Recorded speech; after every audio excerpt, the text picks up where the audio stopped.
Circulation is the culmination of a 9-week study focusing on how people walk through spaces and how they see within them. Our goal for this project is to produce a visually interesting and heliocentric expansion to historic Allen Hall, a structure that has already endured 4 prior expansions, 100 years, and is recognized as one of the oldest departments of journalism in the United States. Through the RFQ presented by the School of Journalism and Communication, and later interviews with campus planning and the dean of the SOJC, we arrived at the following hypothesis. Allen Hall's expansion will require a structure that connects to the circulation and norms of the existing building, while allowing sunlight and the passage of time to be visually expressed deep into the complex. This provides an academic atmosphere, allowing students of the SOJC to connect to the changing world around them, as well as producing a project that introduces Allen Hall to the beating heart of campus. Potential problems include over and underexposure to sunlight, depending on time of day and year, as well as different expectations of circulation efficiency, depending on outside weather and thermal comfort. In the following minutes, we will reference these icons that we have defined as important qualities worth exploration. Light has been divided into 5 qualities of direct, incidental, scattered, diffused, and glow. Desired social spaces are split into edge, flex, and versatile areas, and our filtering methods of focus are cutouts, louvers, scale, screen, and opacity. The process for defining light comes from a study of common trees and shadow structures around Allen Hall and the University of Oregon campus. We define metrics for showing light penetration of screen materials and foliage, as well as defining periods of light that are less obtrusive and taxing on mechanical systems.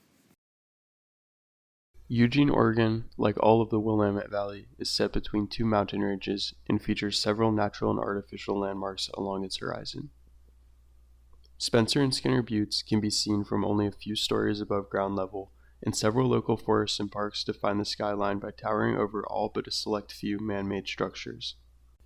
The University of Oregon is growing between the informal edge of downtown Eugene to its west, a cinder cone park called Hendricks to its east, and the Willamette River to its north. Campus is well connected to both wildlife and green transportation, and is widely considered a self-contained town. The campus presented several precedents on how to filter light, as well as presenting several patterns and restrictions for style and design. Our site, situated between Allen Hall and Friendly Hall, offers several visual and social opportunities, such as the connection to 3 main university axes, views of athletic and historic structures, and the obligation to preserve 2 desired pathways commonly used by students and faculty.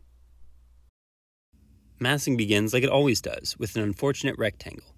Circulation being a major focus within our study, we paid extra attention to develop the connection to Allen Hall from University Street and 13th Avenue, as well as for students coming from the EMU and the Old Quad.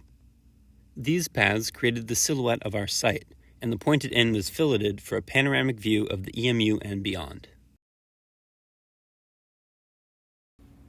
Light filtration was an early goal, and is achieved by densifying the Pin Oak Alley to the east, creating opportunities for scattered and diffused light, horizontal louvers to the south breaking apart direct and incidental light, and a combination of proximity to Friendly Hall and vertical fins to the west for scattering the more harsh afternoon sun.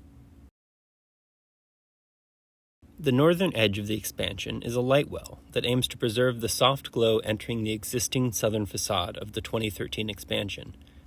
This area was also designed as both circulation between Allen as well as from the University Avenue axis. The program requirements presented by the SOJC and campus planning requested approximately 16,000 square feet of new space broken down into 2 levels of priority.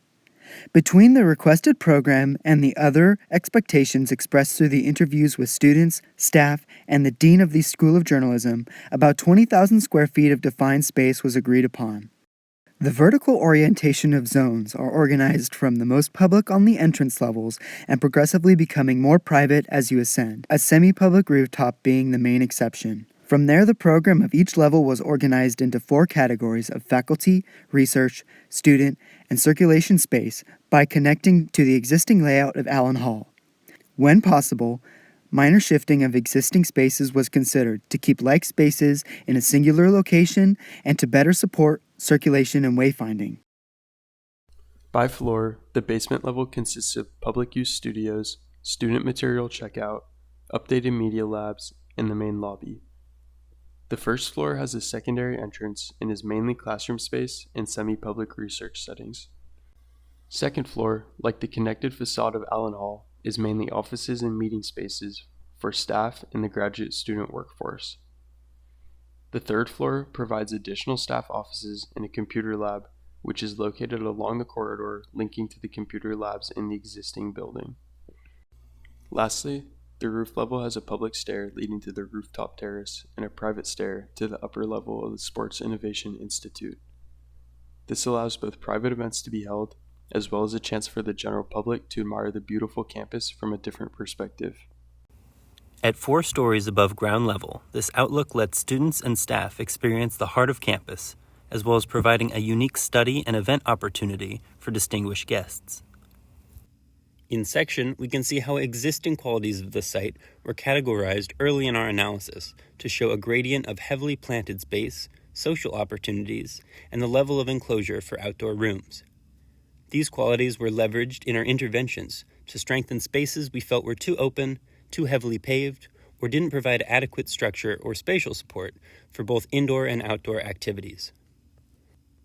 The methodology for light was expressed in how we treated the facade systems, as well as using existing and expanded natural areas to shelter glazing and gathering spaces.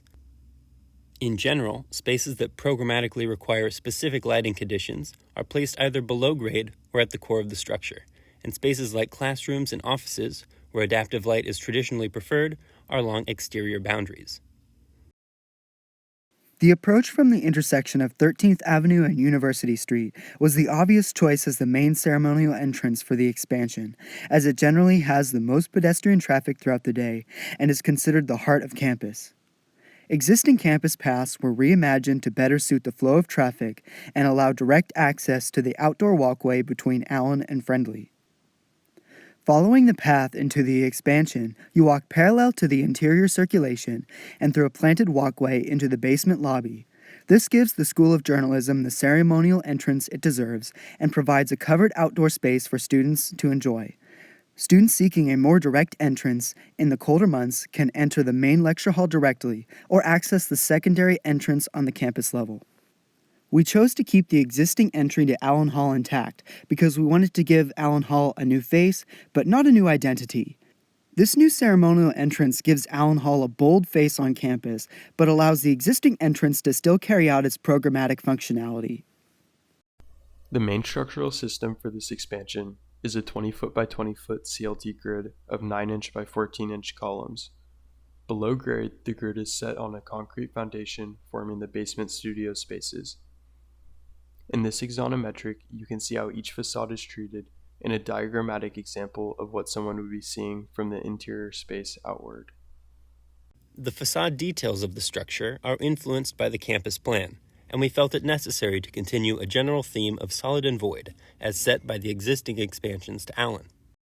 Window sizing and spacing was chosen based on interior program, as well as a consistent visual language on the exterior. Our next steps would involve fleshing out interior spaces and working on techniques to visually connect visitors within the structure. Preserving borrowed views is important, but some situations, such as lecture halls and studio environments, would likely need the ability to toggle between outdoor connectivity and complete visual control.